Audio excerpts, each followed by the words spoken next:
It's all good. Well, my name is Mark Simpson, and I am from Black History Studies. And basically, Phoenix Cinema has asked us to come in to help organise and put together this wonderful screening that we've just watched. Did you enjoy it? Yes. And did you see any of yourselves in any of that film? I'm too young. I wasn't born. I'm only 20, so I wasn't young. That's not funny. It's true. Some people tell me I look younger than 20. Anyway, we've got a distinguished panel here. What I'm going to do, rather than me take time to introduce them and then they have to introduce themselves again and say what they do, I'm going to call them up onto the stage. So my panel, could you come and take the stage, please? A round of applause, please.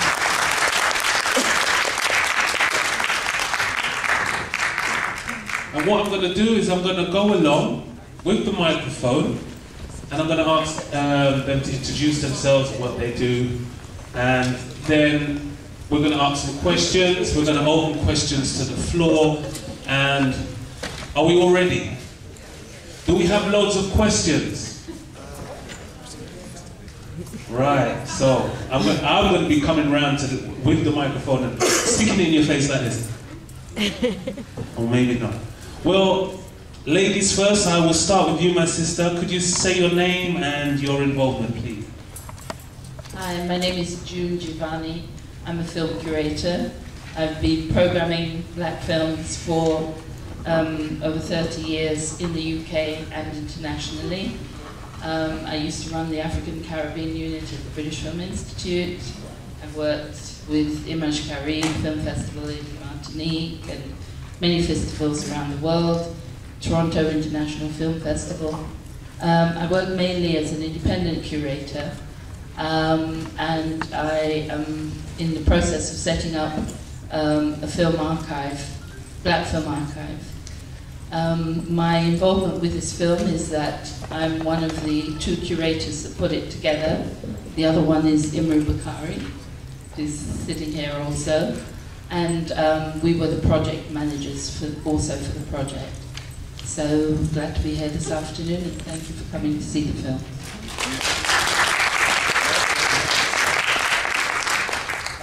My name is Kunle Olulode. I'm a film exhibitor.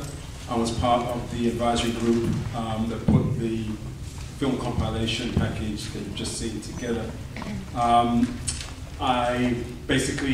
June was one of the first people that inspired me to organize my first film festival, Word, Sound and Vision, back in the 90s.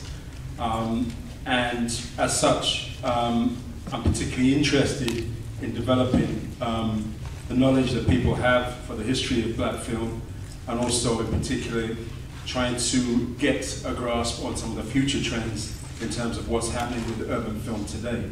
I'm glad that you've seen these clips, and I hope that they will have provoked some thoughts in your mind as to where film, particularly black film in this country, is going to move next. And I hope that your questions are able to stimulate my own thoughts as well. So thank you. Good.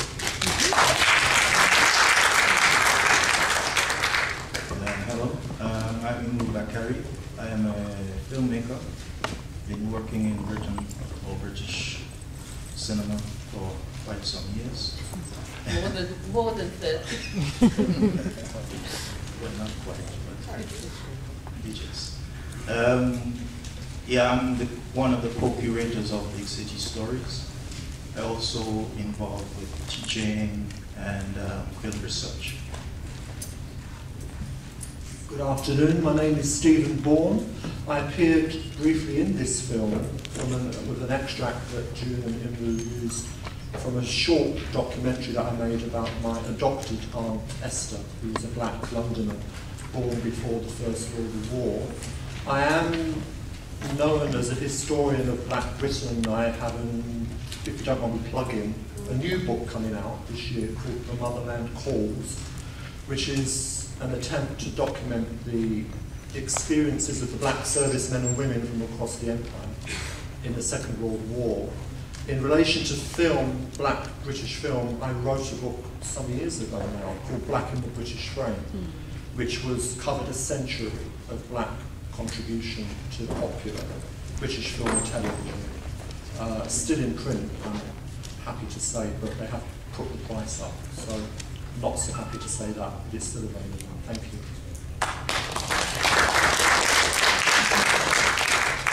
That's absolutely wonderful. So that's our distinguished panel here to answer questions that you have to ask.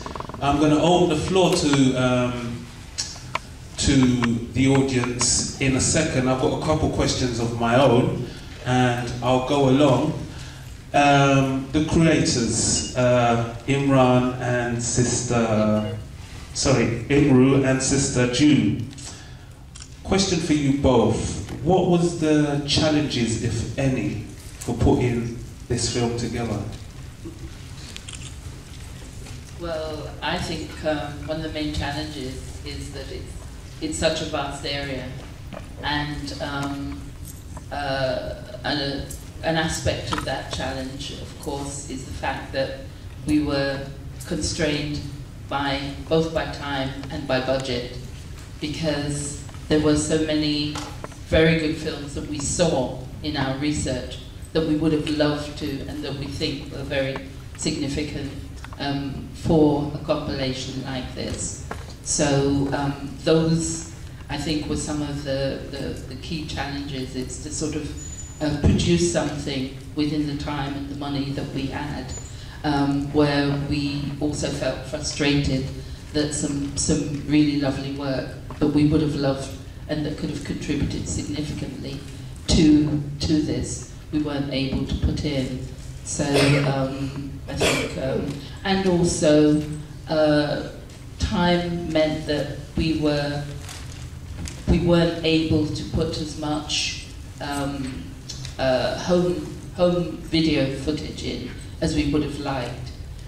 It took quite a lot of time for the public to sort of grasp that we were actually seeking for material. We put out calls, but it takes quite a time for people to actually respond, and we just didn't have that amount of time. And towards the end, while we were actually editing, people were then coming through and saying, well, I've got this and I've got that. So I think those were a couple of the challenges I can think of. Sorry. So that would mean that there's a part 2 coming then? Right. Why not? Isn't that right? Right. Why not? And why not?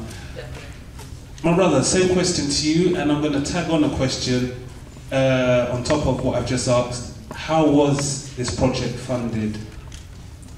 Okay, firstly, in relation to the challenges, not particularly a challenge, because generally, as June has said, it was about locating material and being able to access it, and then being able to use it, given that use involves some kind of cost. I hope you realize that this compilation deals specifically with London. That's not a challenge, but it limited the scope of our interests, because our interest would be Britain as a whole, you know. But the brief was specifically London, and we did look at a number of films of depictions outside of London, other cities, even areas of rural Britain, for example, where the black presence was depicted, and there were stories about black people and black communities. But that was not part of the brief. So whatever part of the definition of what we've done is try to present a narrative about the black presence in London. Of course, that's a major area in itself, because it's very much linked to the development of London and how London has evolved over the years, over the centuries, in fact.